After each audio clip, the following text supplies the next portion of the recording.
Hot off of dozens of hours reviewing the sweatiest kind of game imaginable in Arc Raiders, wading into the cozy waters of Disney Dreamlight Valley once again was like stepping into a warm bath at the end of a hard day's work.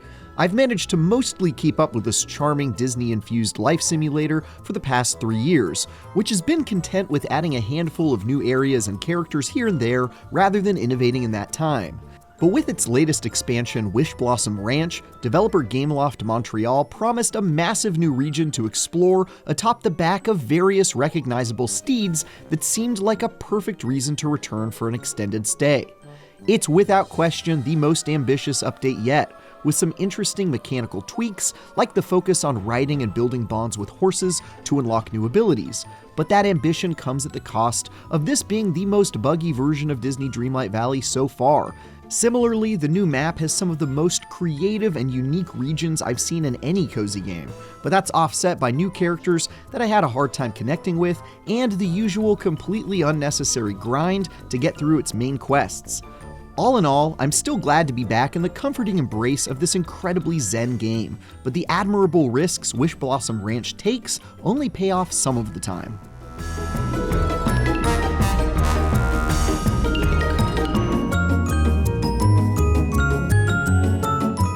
If you've yet to visit Dreamlight Valley's colorful, cartoonish world, this is a life simulator that's centered around reconnecting with Disney characters from your childhood, and the hopeful, optimistic sense of wonder you presumably had beaten out of you in the years since.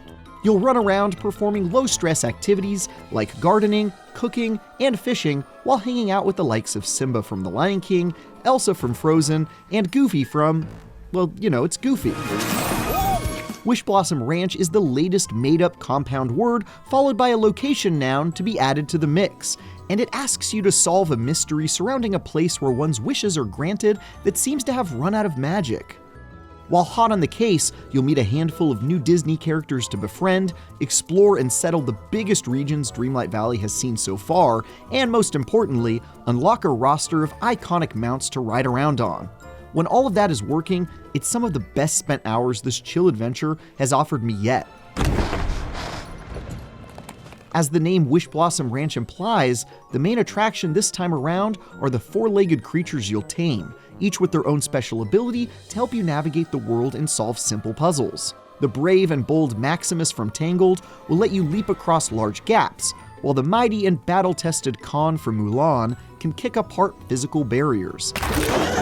And the goofy-looking Pegasus from Hercules lets you fly to the highest heights of this mountainous area. You'll also get to customize and name your own horse, which has the ability to push around heavy objects with its head like a big old dummy.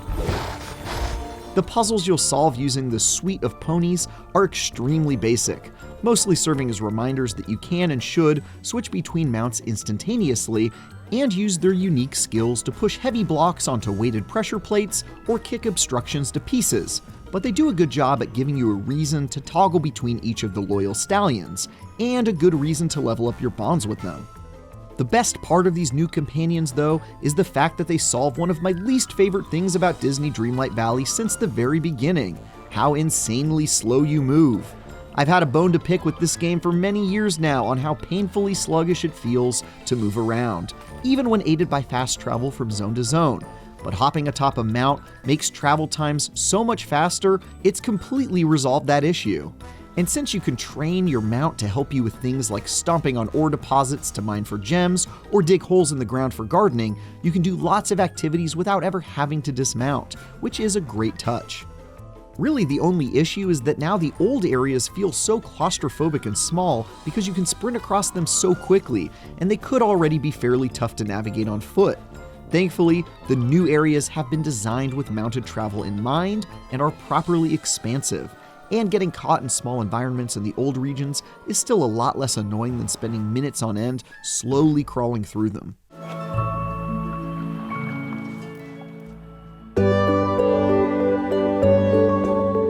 Unfortunately, the process for actually improving your relationships with each of these horses can be a bit of a slog, and represents the biggest time gate you'll find in Wishblossom Ranch, which otherwise does a pretty good job of getting rid of annoying grinds like the one found in A Rift in Time. Every time you unlock a new mount, you'll have to spend an increasingly long amount of time leveling up your relationship with them until you unlock their unique ability that's needed to get through the next step in the main story. And the primary way to do that is by waiting for real-life days to go by so you can feed, pet, and brush them for large XP boosts. Or do what I did and spend hours riding around aimlessly, jumping over random objects in the world to brute force your way through it. I'm sure it would have been far less annoying if I would have just played more casually over the course of a few days or weeks, as is likely recommended. But I'm really not a fan of arbitrary obstacles to progression that have no point beyond padding out how long it takes to finish the story, and this one is particularly silly. I'm okay with having to earn my social links with each of these quadrupedal friends, but it shouldn't prevent me from unlocking the next area until I do, especially if the only way to speed it up is by doing meaningless busy work. The good news is that once I did get through the grind and proceeded to the next region, I was rewarded with some of the most interesting places that Dreamlight Valley has featured to date. For example, the Pixie Acres is a magically infused garden area with golden honey waterfalls in the distance and water balloon fish swimming in the rivers.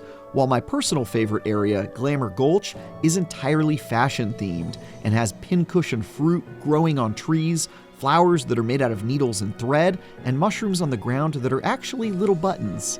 The flavor and themes of these places are easily the most clever and compelling yet, and would probably even top the list of some of my favorite locales in any cozy game.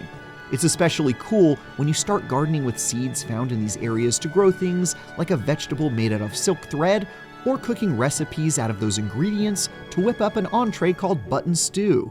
This is exactly the type of over-the-top goofiness Dreamlight Valley really needed, as opposed to the quite grounded options in the first area where you were harvesting regular old tomatoes to cook tomato soup. Oh, I'm so grateful you're here. On the other hand, I personally was less enthused about the new characters than the environments themselves. Snow White, Cruella de Vil from 101 Dalmatians, Tigger from Winnie the Pooh, and Tinkerbell are the 4 new besties to befriend, only one of which didn't completely annoy me over the course of the story.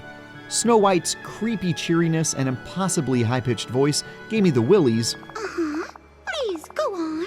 Cruella de Vil was just straight up mean to me for several hours while I was forced to run errands for her when I would have just rather told her to take a hike. And Tigger's stretch of the story is so untethered from reality that I was just confused about what the heck I was doing the whole time. Like one part where I had to reunite a family of balloons with faces drawn on them for some reason. Tinkerbell was genuinely the only one who was consistently helpful while also not boring into me with unnerving wild eyes. I think this is probably the cast of added characters I've connected with the least so far, even though Cruella de Vil did make me laugh by being such an irredeemable monster. As she should be. It's too much! Don't get me wrong, I'm sure lots of folks will enjoy adding these icons to Dreamlight Valley's already impressive roster, and you can always just bring along an existing character you prefer, but man, Snow White is just not for me. Yes. The main thing holding Wishblossom Ranch back, however, is the fact that it's definitely the most unstable version of Dreamlight Valley so far, and that's coming from someone who started playing during a preview period slightly before its early access debut back in 2022. I encountered all sorts of issues. I phased through an elevator that broke my ability to progress until I quit to the dashboard, my horses regularly hopped inside objects in the world in a super awkward and noticeable way, menus would randomly stop responding to me until I closed them and tried again, and quite a few other bizarre problems.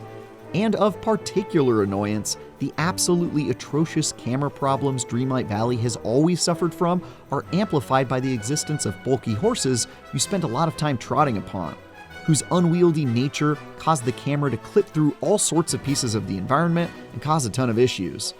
I appreciate that Wishblossom Ranch takes some really neat risks to make these maps bigger and add cool horse mechanics, but that seems to have come at the cost of everything feeling really janky at launch. At one point, I even found myself locked out of a critical quest line that would have resulted in me not being able to see the ending were it not for a developer-provided debug option that let me skip past the blockage. If I wasn't working on this review, my journey would have come to a disappointing end right there. There were a few moments during the course of my adventure where it felt like I was walking on eggshells around the expansion's bugs, and if I did a part of a quest too early or too late, I'd hold my breath hoping it wouldn't result in a catastrophic error like the one I ultimately fell prey to. The devs at least know about this particular bug now, so hopefully they can fix it at some point, but I would recommend waiting for a round of polish or two before diving in yourself.